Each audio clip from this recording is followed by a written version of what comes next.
ഞാൻ സ്തുതി പാടും ആ തിരുനാമം. അഗതികൾക്കായി ക്രൂശിതനാം രക്ഷകന്റെ നാമം. ഈ ജീവിത വഴിയിൽ കാവലവൻ, എന്റെ ജീവനിൽ നിറയും സ്നേഹമവൻ. ഇനി ജീവിതമെന്നും യേശുവിനാൽ.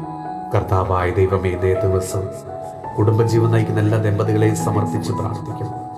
അവർ കടന്നു പോകുന്ന കുടുംബജീവിതത്തിലെ ഓരോരോ പ്രശ്നങ്ങളെയും പ്രതിസന്ധികളെയും ഓരോ ബുദ്ധിമുട്ടുകളെയും സമാധാന സന്തോഷമില്ലാത്ത അവസ്ഥകളെയും ഞങ്ങളിന്ന് സമർപ്പിച്ച് പ്രാർത്ഥിക്കുന്നു. എല്ലാം ഉണ്ടായിട്ടും ഒരു സന്തോഷവും സമാധാനം അനുഭവിക്കാൻ സാധിക്കാത്ത ഒത്തിരി കുടുംബങ്ങളുണ്ട് കർത്താവേ. ജീവിതത്തിൽ ഒന്നുമില്ലാത്ത അവസ്ഥയിൽ പലവിധ ആകുലതകളിലൂടെയും വിഷമങ്ങളിലൂടെയും കടന്നു പോകുന്ന ഒത്തിരി കുടുംബങ്ങളുണ്ട്. അവരെല്ലാം ഇന്ന് ഞങ്ങൾ സമർപ്പിച്ച് പ്രാർത്ഥിക്കുന്നു.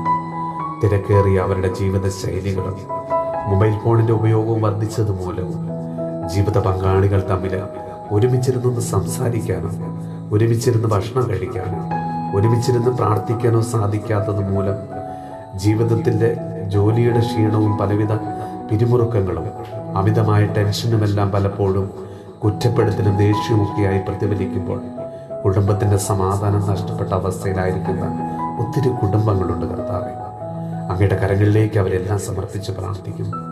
എന്തൊക്കെയോ നേടിയെടുക്കാനുള്ള സമ്പാദിക്കുവാനുള്ള ഓട്ടത്തിനിടയിൽ ജീവിക്കുവാൻ മറന്നു പോകുന്ന, സ്നേഹിക്കാൻ മറന്നു പോകുന്ന ഒത്തിരി കുടുംബങ്ങളുണ്ട് കർത്താവേ. കുടുംബജീവിതത്തിൻ്റെ പ്രാധാന്യവും കടമകളും ഉത്തരവാദിത്തങ്ങളും തിരിച്ചറിഞ്ഞ് ഒരുമയിലും സ്നേഹത്തിലും പങ്കുവയ്പ്പിലും പ്രാർത്ഥനയിലും അധിഷ്ഠിതമായ ഒരു ജീവിതം നയിക്കാനുള്ള കൃപാവരം എല്ലാ കുടുംബജീവൻ നയിക്കുന്നവർക്കും അവിടെ നൽകണമേ. നമ്മുടെ കർത്താവ് ഈശോ മിശിഹായുടെ കൃപയും പിതാവായ ദൈവത്തിൻ്റെ സ്നേഹവും പരിശുദ്ധാത്മാവിൻ്റെ സഹവാസവും പരിശുദ്ധ അമ്മയുടെയും വിശുദ്ധ യോസേപ്പ് പിതാവിൻ്റെയും ആശ്രയവും വിശുദ്ധ കുരിശിൻ്റെ സംരക്ഷണവും നമ്മളോടും നമ്മുടെ ഭവനത്തോടും നമ്മുടെ എല്ലാ പ്രാർത്ഥനാ നിയോഗങ്ങളോടും കൂടെ ഉണ്ടാകുമാറാകട്ടെ, ഇപ്പോഴും എപ്പോഴും എന്നേക്കും. നിറയുക നീനാഥ.